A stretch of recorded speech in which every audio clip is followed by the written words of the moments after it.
What's good, y'all? We back with another video, man. We're doing great today.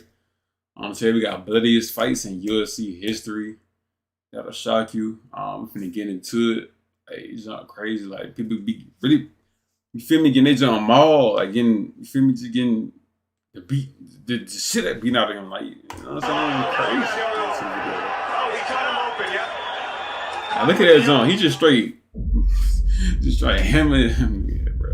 The UFC is supposed to be a home to some of the most violent men in the world. However, violence can only go so far when you have different styles and a lot of rules to keep in mind. Despite that, sometimes two monster men swinging at each other create some memorable and extremely bloody fights well within the rules of the sport. While the bloody fights are numbered, they're enough to make your stomach churn. Let's have a look at the bloodiest fights in UFC and MMA history that will shock you. Number 1 will totally blow your mind. Let's begin. Number 8. BJ Penn vs. Joe Stevenson. Watching his recent downfall, one can create a wrong perception of how talented and good BJ Penn was. He was a buzzsaw, an uber-talented, multi-skilled champion who was capable of winning in every facet of the game. To this day, the fight against Joe Stevenson at UFC 80 stands for one of his finest performances. Right from the start, Penn began dominating the fight. With less than a minute left in the opening round, he landed a nasty elbow that opened up Stevenson's brow. You know that gotta hurt. The amount of blood gushing out literally blinded the American. When the round ended, Stevenson's cut men had some serious work to do, but Stevenson was back for some more. However, Penn knocked him down once again and went on to finish the job with the submission. The most iconic moment was watching Penn squeezing the neck while blood was spilling from Stevenson's forehead. If you think this is bloody, number 1 will bring out the hemophobia in you. He literally beating the blood out of this nigga, bro. Number like, literally beating the blood. Versus Jonathan Goulet.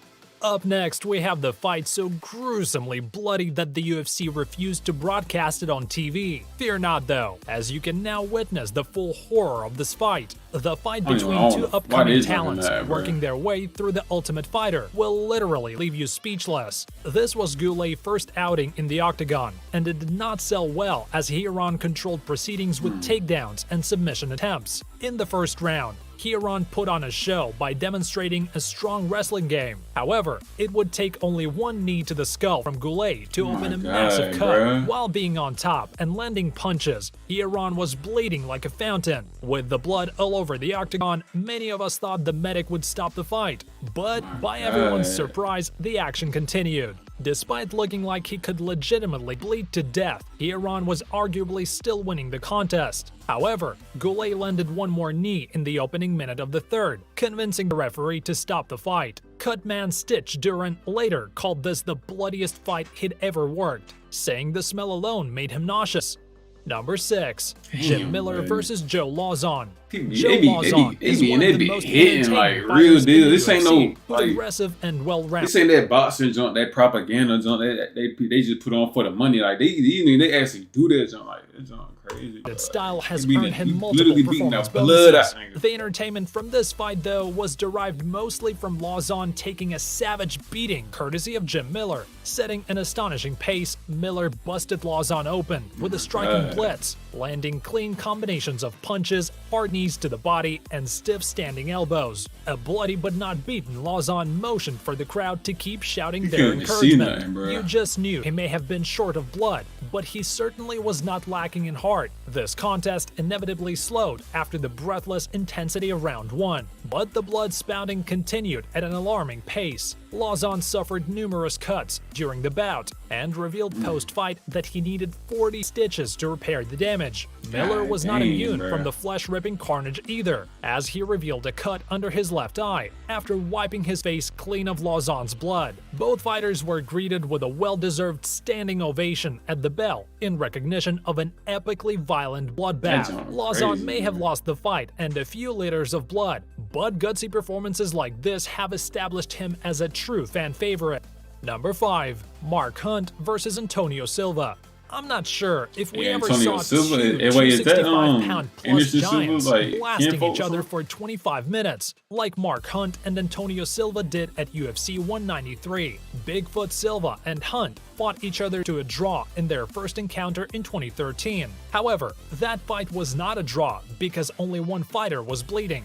Both men beat each other to a pulp in one of the most brutal heavyweight stand-up clashes of all time. There was no one big cut in the fight. It was more of a gradual build-up of brutal shots on both their faces. The medical staff did not stop the two 265-plus pound fighters, so they Like put that on big a dude, bloody and just violent he look like he 25-minute just one-on-one war. Bigfoot Silva may not have been a champion, but he literally poured his blood into UFC octagon. The bout will go down into the history books as one of the greatest heavyweight fights of all time, and many fans believe the fight should not have been a draw. What do you guys think?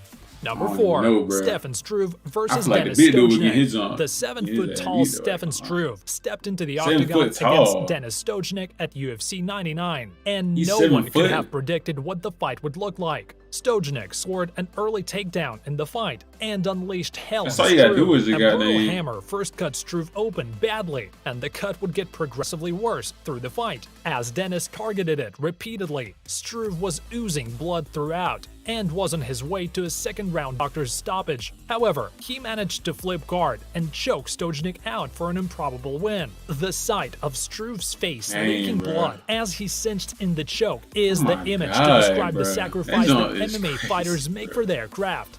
Number 3, Sean Sherk versus Kenny Florian.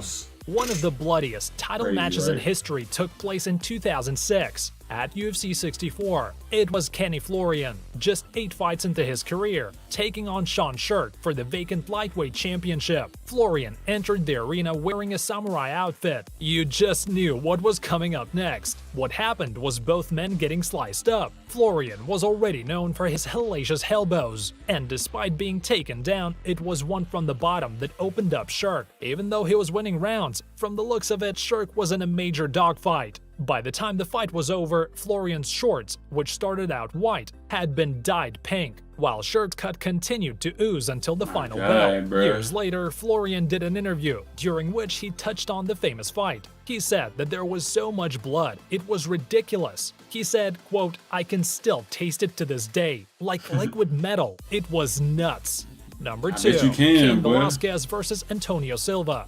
If you remembered anything about the last decade, you probably know how after Cain Velasquez lost the UFC Heavyweight Championship in 2011, he needed a bounce-back fight. He was matched up with Antonio Silva, who was coming off a loss of his own. It was at UFC 146, and the fight was an absolute one-sided bloodbath. Within seconds of the opening bell, Velasquez had Silva on the ground, and the giant would never find his way back up. As the saying goes, the bigger the person, the harder they fall. At the 1-minute mark, Velasquez fired off a left elbow that immediately cut Silva's face. From there on, the cut seemed to become Velasquez's target, as he fired off punches and elbows. Almost immediately, Silva's face was covered in blood. Referee Josh Rosenthal did have the doctor look at it, but the fight continued in the same position. Velasquez continued to pound away on Silva's face. Finally, at 3:36 mark, the fight was over, but not before the octagon mat looked like a CSI crime scene. He literally beating the blood out versus David Heath. bro. Dang, what we is all know that blood is an occupational hazard for fighters. They certainly are not nauseous around it, but it's something that many learn to stomach. And then there's Renato Sobral, who seems like a fighter who actively feasts in bloodlust. His fight against David Heath at UFC 174 was the most talked about fight of 2007. Following a lukewarm opening round, all hell broke loose in the second as Renato bloodied Heath's nose with the left hand. If that was not enough, Sobral followed up with wicked ground and pound that opened up a nasty cut on Mr. Heath's head, splattering juice all over the octagon. Struggling to see through a deep red hue, Heath could do little more than cover up and survive Sobral's wild assault. Renato then expertly locked up an anaconda choke and elicited a tap from Heath, whose head was spewing blood crazily. Instead of letting go, however, Sobral held on and choked Heath unconscious, as the referee tried in vain to physically remove him. This was a very disturbing scene, as Heath lay a bloody, motionless mess, while Renato danced in a chore of booze. In his post-fight interview, Sobral admitted purposely putting Heath to sleep, and teach him a lesson for a lack of respect.